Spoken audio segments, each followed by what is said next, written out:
우리 교재로 잠깐 볼게요. 102쪽. 시장의 한계. 시장 실패를 말하는 거죠.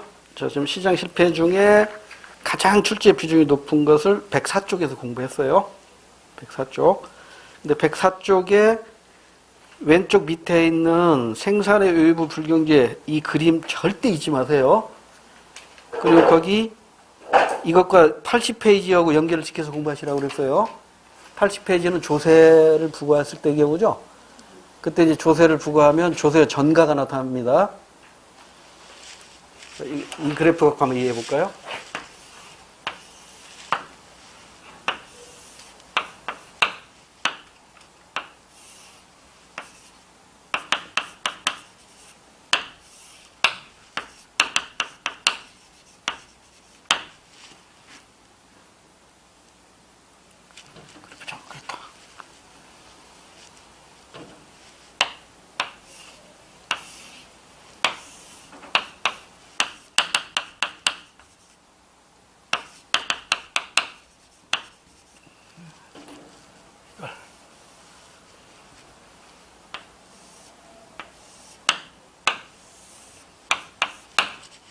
이해하고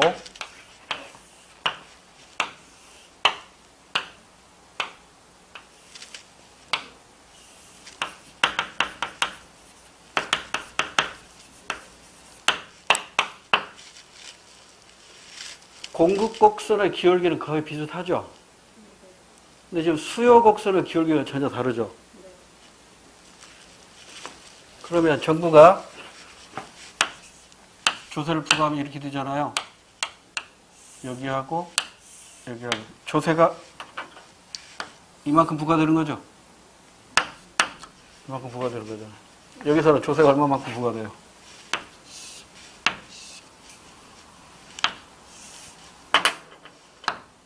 이만큼 부과되죠. 그러죠? 이게 택수잖아요. 얘하고 얘하고 가격 축의 거리, 수직거리. 그러면 이게 시장 가격이고, 이게 소비자 가격이고, 이게 생산자 가격이에요. 이 세금이 누구한테 많이 부과되나요? 생산자에게 많이 부과되죠. 여기 보세요. 이게 소비자 가격이고, 이게 시장 가격이고, 이게 생산자 가격이죠. 이만큼은 세금이 누구한테 많이 부과되나요? 소비자에게 많이 부과되죠. 그 이유가 뭐냐고. 왜 여기는 생산자에게 많이 부과되고, 그 아이템, 이게 100원이라고 해봐요. 이게 100원인데, 이게 생산자가 70원 부과하고, 소비자가 30원 부담하고 있잖아요. 근데 여기는 소비자가 70원 부담하고, 생산자가 30원 부담하고 있잖아요. 왜 그러냐고. 탄력성 때문이라니까? 이게 수요의 탄력성, 이게 탄력적이죠? 이거 기울기 급하잖아요. 이건 비탄력적이죠? 비탄력적일 때 소비자에게 더 많이 부담이 된다니까? 비탄력적이니까 소비자에게 더 많이 부과하잖아요. 그래서 소비자가 탄력적이니까 생산자한테 더 많이 부과하는 거예요. 아직 이거 시험문제 안 나왔어요? 나올 수 있다고.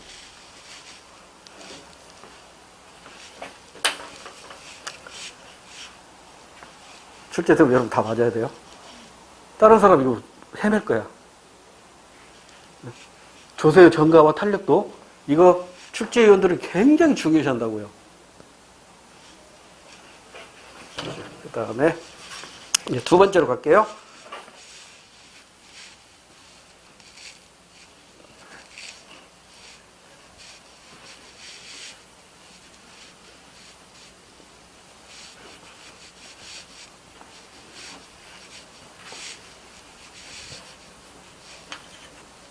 우리 지금 시장 실패 공부하고 있습니다.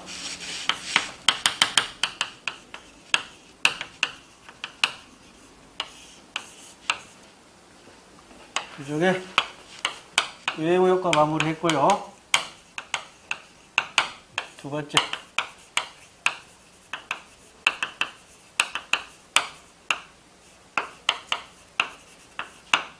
공공재 생산의 부족인데 여기에서 이 공공재는 어떤 성격을 가지고 있느냐? 여기서 이제 문제 출발이 돼요. 문제가 출제가 될 때. 공공재는 배타성이 없습니다. 비배타성이다 이렇게 표현하기도 하고, 배타성이 없다 이렇게 표현하기도 하고, 동시에 비배타성과 동시에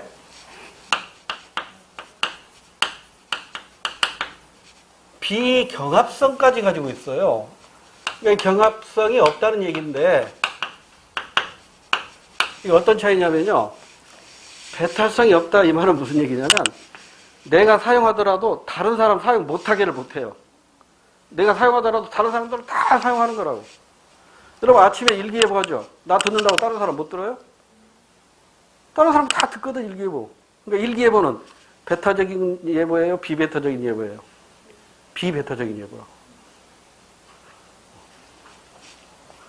근데 경합성 이건 뭐냐면, 경합성이 없다 얘기는 뭐냐면, 내가 이 재화를 사용하더라도 다른 사람이 이 재화를 사용하는데 전혀 어려움이 없어요. 어떻게 예를 들을까? 지금 이 교실 안에 공기가 있잖아요. 내가 숨 쉬고 있죠. 내가 공기를 사용하고 있다고. 내가 숨 쉬고 있다고 해서 여러분 숨 쉬는 공기량이 줄어드나요? 안 줄어들잖아. 그렇죠? 일기예보도 마찬가지야. 내가 일기예보를 듣는다고 해서 다른 사람 일기예보 듣는 양이 줄어들어요? 내가 일기예보 들어도 다른 사람은 일기예보 들을 수 있고, 또 내가 일기예보 듣는다고 다른 사람 일기예보 듣는 양이 줄어드는 것도 아니잖아요. 그러니까 공공재라는 게 바로 이거라고. 도로로 말하면 무료 도로이면서 한가한 도로예요. 그러니까 비배타성이다, 배타성이 없다는 얘기는 돈 낼 필요 없다는 거야. 누구나 사용할 수 있다는 것을 의미하고, 경합성이 없다는 얘기는 내가 자동차 하나 가지고 나가도 다른 사람들이 속도 내는데 전혀 지장이 없다는 거야. 근데 추석에 어때? 추석 연휴 때는 고속도로 무료로 한다면, 이번에는 돈 받기로 했죠. 작년까지 돈 안 받았는데 이제 돈 받기로 했으니까 배타성이 있는 거예요. 그런데 오늘 여기 서울에서 내려올 때도 보니까 차가 많이 막히더라고요. 주말이라 그런지. 그럼 이건 경합성이 있는 거예요, 없는 거예요? 있는 거잖아요. 그렇죠? 그러니까 차들이 너무 많으니까 내가 운전할 때 속도를 제대로 못 내는 거야. 이걸 경합성이라고 그래요. 그래서 공공재는요, 무료이면서, 즉 누구나 이용할 수 있으면서 내가 이용하더라도 다른 사람한테 전혀 피해를 주지 않는 거예요. 이게 공공재라고요. 그러다 보니까 어떤 심리가 작용하냐면 프리라이더의 심리가 작용해요. 프리라이더, 무임승차 심리가 작용해요.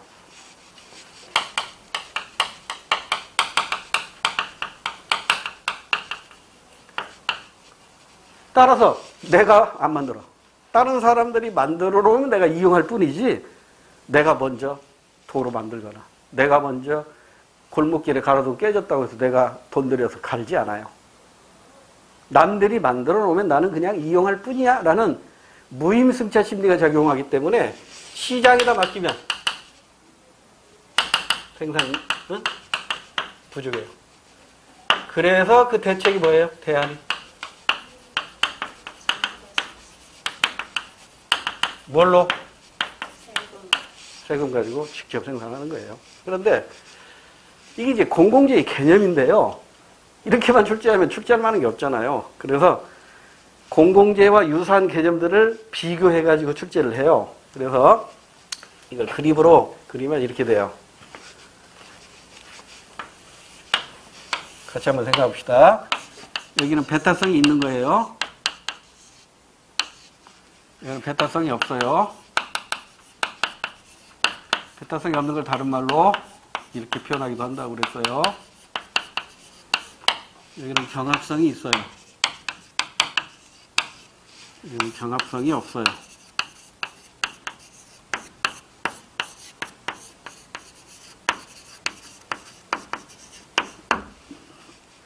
그럼 이제 네 가지 재화가 나오죠? 이 네 가지 재화 중에 우리가 지금 공부하고 있는 게 얘잖아, 얘. 얘죠? 배타성도 없고 경합성도 없는 거잖아요. 이게 바로 뭐예요? 공공재. 공공재. 전형적인 공공재. 예를 들어 볼까요? 공공재 뭐가 있어요? 아까 얘기한 대로 한가한, 무료도로, 또 아까 일기예보. 이게 시험에 다 언급됐던 것들이에요.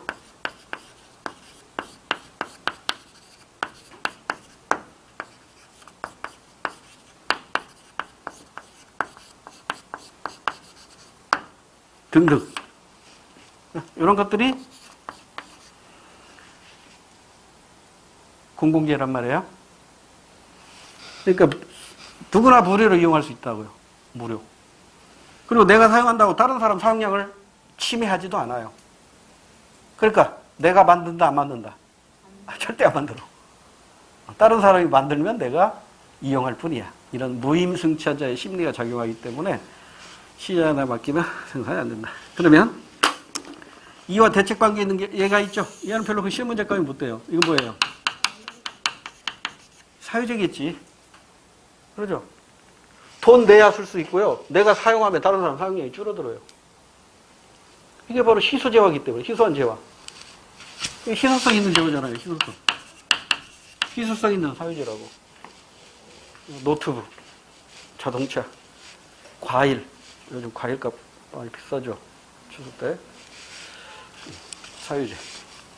그 다음에 이제 여러분 조금 신경 써야 할 게 얘보다는 얘입니다. 얘를 조금 신경 써야 돼요. 얘는 뭐냐면 배타성이 없어요. 그러니까 얼마든지 무료로 사용해. 그런데 경합성이 있어요. 이거 그렇습니다. 이걸 우리는 공유재라고 해요. 공유재. 그 맹자책에 나오는 아주 재밌는 일화가 있어요. 공유지의 비극이라는 재밌는 일화가 있는데 이게 무슨 얘기냐면 여기 어느 시골 마을에 이게 축산 농가들이 모여 살아요. 자기 나름대로의 이렇게 초지를 가지고 있다고. 그리고 마을 앞에 공유지가 있어. 여기 이제 길이 이렇게 나 있겠지. 그 자기 앞에 있는 초지가 있음에도 불구하고 이른 새벽에 각각의 소를 데리고 와서 여기서 풀을 뜯게 해요. 근데 이거 배타성이 있죠. 배타성이 없죠. 공유지니까 누구든지 와서 이 풀 뜯게 할 수 있다고요. 그런데 일찍 와서 많이 소들이 많이 뜯어먹어버리면 다른 소들은 못 뜯어먹죠. 경합성은 있잖아요. 얼마 가지 않아서 이 공유지는 황폐가 됩니다. 초토화가 돼요. 왜 그래요? 인간은 이기적이니까 그래요. 소가 이기적이겠어요? 인간이 데리고 와서 풀뜯게 해버리잖아요. 배 터지게 받게 하잖아요. 태평양의 참치 군단. 이 참치, 언젠가 TV 다큐를 보니까 우리나라의 그 참치 잡는 기술이 세계 최고랍니다. 이 참치는요, 혼자 안 다닌대요. 이게 패거리로 다니는 거야. 근데 이게 리더가 있는지 없는지 잘 모르겠지만 패거리로 이동하는데 이동 속도나 방향이 일정하대요. 조류와 수온에 따라서 이동한대요. 근데 이걸 우리나라 동원산업에서 세계 최초로 참치 잡는 전문 어선을 만들었는데 이게 가격이 어마어마합니다. 이 배 안에 헬리콥터를 갖고 다녀요. 헬리콥터가 먼저 뜹니다. 태평양에. 딱 떠가지고 초음파를 보낸다고. 그럼 참치 군단이 어디에 있다는 걸 딱 포착이 돼요. 수십 몇 미터. 이게 뭐라고 해요? 그 프롭타. 어부 탐지기로. 그래가지고 수십 몇 미터에 얼마만큼의 무리가 어느 방향으로 이동하고 있다. 그러면 이걸 본선에다가 이렇게 보내줘요. 그럼 본선에서 컴퓨터가 계산하는 거야. 그물 칠자를 계산하는 거예요. 그럼 참치 들어온 길목에다 그물 딱 치는 거야. 다 잡아버립니다. 그러니까 동원산업에서 그 배를 한 척 만들었는데 잡히는 대로 일본에 수입해 가는 거야. 한국으로 들어올 겨를이 없어요. 그러자 이제 사조수산, 오양수산 이런 데서 이 배를 만들어요. 태평양에 한국 선남 떴다 하면 참치는 다 우리 거야. 근데 일본 애들이 이걸 더 좋아해. 근데 일본에 수출하고도 남아돌아. 그래서 우리가 참치 맛 보게 됐대요. 그 전에 참치 맛도 못 봤어요. 그러니까 이제 태평양 연안국가, 일본, 미국, 칠레, 러시아, 이런 나라들이, 야, 이거 안 되겠다. 한국 애들이 너무 많이 잡아간다. 그리고 이들이 태평양 연안국가 해양 무슨, 뭐라고 해야 돼요? 모임을 만들어가지고 쿼터제를 도입해버렸어요. 각 나라가 이제는 이만큼만 잡아라, 1년에. 쿼터제를 도입해버렸다고. 그러니까 우리나라 더 잡고 싶어도 못 잡아요. 그래서 이제 이 참치 잡는 어선이 이제 참치 못 잡으니까 어디로 갔냐면, 아르헨티나 아래 남극에 가면, 제가 바다 낚시를 좋아하는데 바다 낚시 미끼로 쓰는 크릴이라는 이게 새우 아닙니다. 그 크릴이라는 플랑크톤이 있어요. 근데 이 크릴이 아주 고단백이고 영양가가 좋대요. 그래서 다른 물고기들의 밥이 되는데 이게 어마어마한 거야. 그래서 이제 우리나라 참치군단이 참치 못 잡으니까 거기 가서 이걸 잡았는데 쓸데없는 거. 이게요. 낚시꾼들이 썼거든. 처음에 낚시꾼 밑밥으로 아니면 사료로 이렇게 썼는데 그래도 남아도니까 이제 별 이상한 광고가 나오대. 크릴 오일? 이거 검증됐나요? 근데 내가 볼 때는 아직 검증이 안 된 걸로 알고 있습니다. 크릴 오일. 이 얘기는 또 너무 길어지는데 그게 이제 또 크릴 오일도 이제 또 쿼터제가 도입됐어. 하고 이제 우리나라에서 크릴도 이제 그렇게 많이 잡고 싶어도 못 잡아. 이게 강대국들의 뭐랄까요, 이 약소국에 대한 견제죠. 우리가 힘 있다면 미국 같은 힘이 있다면 무조건 잡겠죠. 자, 일단 엉뚱한 데로 갔는데 바로 이 공유제라는 게, 자, 공해상해, 어족자원. 태평양의 참치. 이거 처음에는 공유제였다고요. 누구나 잡을 수가 있어요. 근데 내가 많이 잡으면 다른 사람이 못 잡아요. 근데 지금은 어떻게 해요? 쿼터제를 도입해가지고 못 잡게 하잖아요. 이거 공유제에 대한 제한을 하는 것이죠. 이거 시험 문제에서 언급됐던 용어입니다. 또 있죠? 아주 시적인 문제가 하나 있었죠?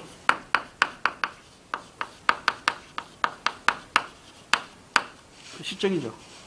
시내가의 조약돌. 누구나 주워갈 수 있죠.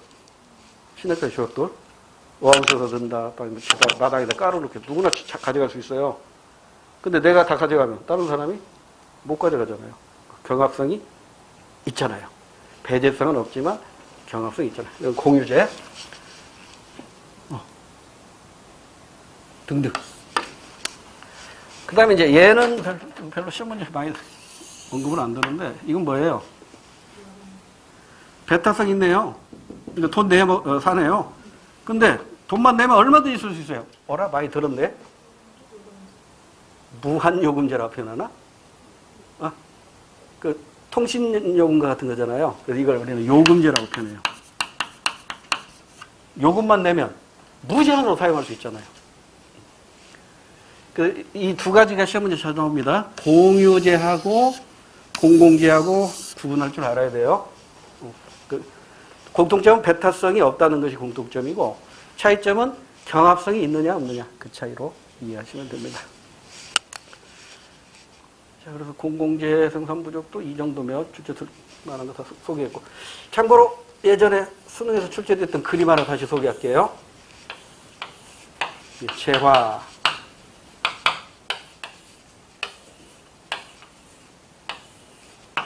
이걸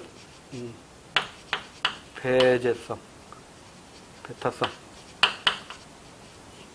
배타성이라고 해도 배제성이라고 해도 틀린 건 아니에요. 우리 책에는 뭘로 나왔어요? 배제성? 배제성이라고 나와요, 우리 책에는. 배제성, 배타성 같은 말이니까 배제성이라고 써드릴게요. 배제성. 이건 경합성.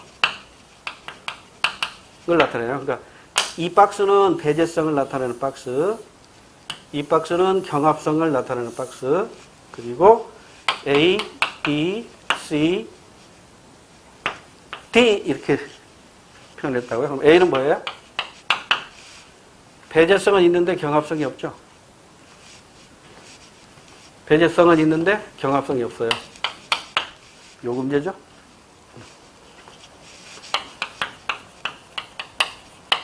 B는 뭐예요? 배제성도 있고 경합성도 있죠. 사유제겠죠. 그럼 D는 뭐야? 배제성도 없고 경합성도 없잖아요. D가 공공재예요. D가 공공재. 그럼 당연히 C는 공유제겠죠. C는 배제성은 없는데 경합성은 있잖아요. C가 공유제. 이 그림도 하나 기억해 두세요. 시험 문제 언급했던 그림이니까요. 그 다음에 이제 세 번째가 이건 설명 생략해도 되겠죠. 독과점 우리 시장 이론에서 공부했잖아요. 둘 다 비경쟁 시장이죠. 그렇기 때문에 시장에 대한 진입 탈퇴가 어렵거나 매우 어렵습니다. 뿐만 아니라 시장 지배력이 이 독점 기업과 과정 기업이 막강하게 가지고 있기 때문에 소비자가 일방적으로 피해를 봐요. 그래서 독점 가격이나 과정 가격은 비싼 편입니다. 그래서 소비자가 일방적으로 피해를 본다. 이게 독과점의 패다. 그럼 대책은 뭐예요? 대책 정도는 알고 가야죠. 대책. 그래서 우리나라에서는 법을 하나 만들었잖아요. 법 이름이 좀 길어. 독과점 규제 및 공정거래에 관한 법률을 제정했죠. 그래서 이걸 그냥 약해서 독과점 규제법 이렇게 표현하기도 하고 공정거래법 이렇게 표현하기도 해요. 법이 두 개가 있는 건 아니에요. 하나의 법이죠. 독과점 규제 및 공정거래에 관한 법률을 통해서 규제하고 있습니다. 그 다음에 이제 네 번째가 예전에 한때 이게 시험 문제에서 뭐라고 표현할까? 신흥 강좌에서는 지금은 좀 뜸해요. 말을 바꾸면 나올 때가 됐다 이런 얘기입니다. 제가 수업 시간에 예전에 잘 나오는데 요즘 뜸해요. 그런 문제들이 실제 이 공무원 임용시험에서 나오고 있단 말이에요. 그러니까 이것도 예전에 잘 나왔던 건데 요즘 뜸해요. 그게 뭐냐면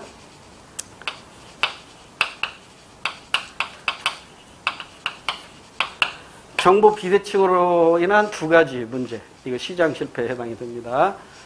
하나가 뭐냐면 역선택 문제죠. 그러니까 역선택이라고 쓰고요. 여러분이 읽을 때는 잘못된 선택 이렇게 읽으세요.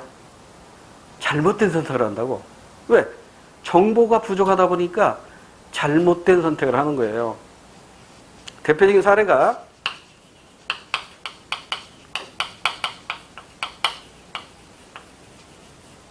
중고시장 거래예요.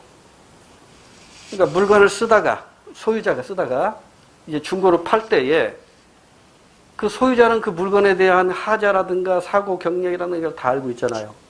그런데 사는 사람은 알 길이 없거든. 그래서 잘못된 선택을 합니다. 그래서 중고 자동차 시장에서도 그 홍수 나가지고 물에 잠겼던 차량 많이 나오잖아요. 그러니까 그런 거 선택을 잘해야 된다고. 그 다음에 이제 도덕적 해이.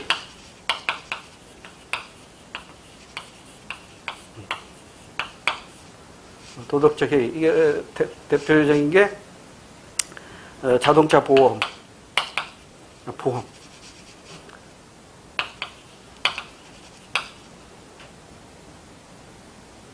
대표적인 게 보험이죠. 그러니까 보험에 가입해놓고 보험 들었으니까 이제 내 마음대로 한다는 거죠. 자동차 보험 들었으니까 막 난폭 운전해가지고 사고 내. 이런 경우. 근데 이걸 보험회사는 알 수가 없잖아요. 제가 우스갯소리로 가끔 얘기하지만 어느 날, 꽤 오래됐어요. 어느 날 보험회사에서 실명 확인을 해야 된다고 나한테 전화가 왔어요. 무슨 얘기냐 했더니 내 이름으로 부인께서 생명보험을 들어놨는데 본인을 확인을 해야 된대. 저 그때 굉장히 놀랐습니다. 뭐라? 이거 나한테 또 무슨 일 닥치는 거 아니야? 그때만 해도 이 보험 들어놓고 사람을 막 살해하고 자살로 위장하고 이런 경우 많았었잖아요. 그래 그때 정말 쫄았어요 조금.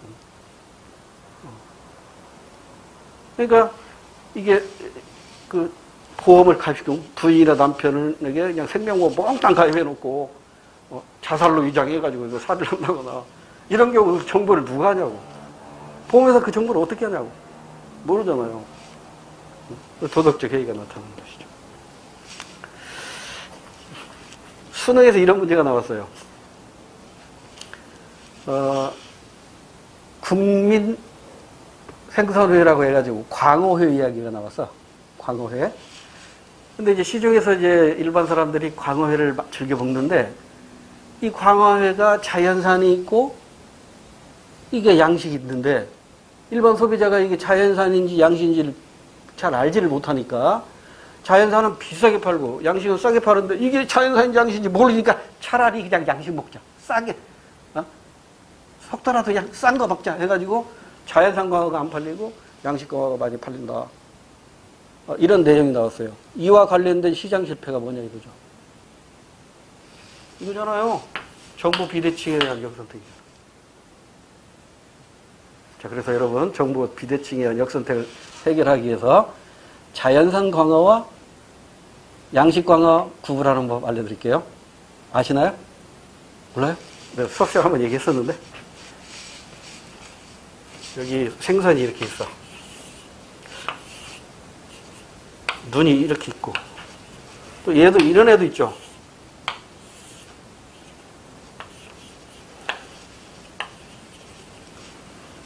이게 등입니다. 등 쪽. 등 쪽을 보면 눈에 왼쪽에 두 개가 있는 애가 있고 오른쪽에 두 개가 있는 애가. 어떻게 달라요? 오른쪽 세자죠. 왼쪽 두자죠. 왼쪽 두자란 말이에요. 오른쪽에 있죠. 세자죠. 도다리입니다. 전혀 다른 어종이에요. 이제 광어, 이게 등 쪽이란 말이에요. 이제 어디로 가냐면 등 쪽으로 가니까 이제 이제로 가야겠지. 이제 배로 갑니다. 배가 전부 하얀색이에요. 티끌만한 점이라도 있으면 이건 양식입니다. 이제 아셨죠? 그러니까 광어 횟집 가면 광어들이 납작 엎드려 있잖아요. 그러면 이제 광어 횟집 가서 회 한 접시 달라고 뜨잖아, 뜰채로. 뜰채로 뜰 때 보세요. 배가 하얀 건지 점이 있는 건지. 하얀 것은 드물어요. 양식 광어, 자연산 광어고요. 배에 점이 많이 있을 거예요. 그 짙은 뭐라고 해야 되나? 짙은 녹색인가? 그런 점이 손톱만큼이라도, 새끼 손톱만큼이라도 있으면 그건 양식입니다. 근데 요즘 막 배 전체가 이제 막 거의 그냥 홍록색으로 되어 있는 그런 광어도 많더라고요. 됐죠? 이런 시험 문제가 수능에서 한번 출제가 됐어요. 그러니까 자연산과 양식을 구분 못하니까 자연산보다는 양식을 많이 찾더라. 그걸 시장 이론으로 설명할 때 이게 바로 시장 실패 중에 정보 비대칭에 의한 잘못된 선택, 역선택이다. 이렇게 이해하시면 됩니다. 자, 나머지는 우리 교재 가지고 참고하시고요. 이제 잠깐 쉬었다가 시장 실패 이어서 정부 실패로 들어가야 되는데 정부 실패는 지금까지 우리 시험에서 안 나왔어요. 어렵지가 않기 때문에 잘 안 내는데 혹시 모르니까 기본적인 건 알고 가야 될 것 같아서 조금만 쉬었다 얘기해 드릴게요.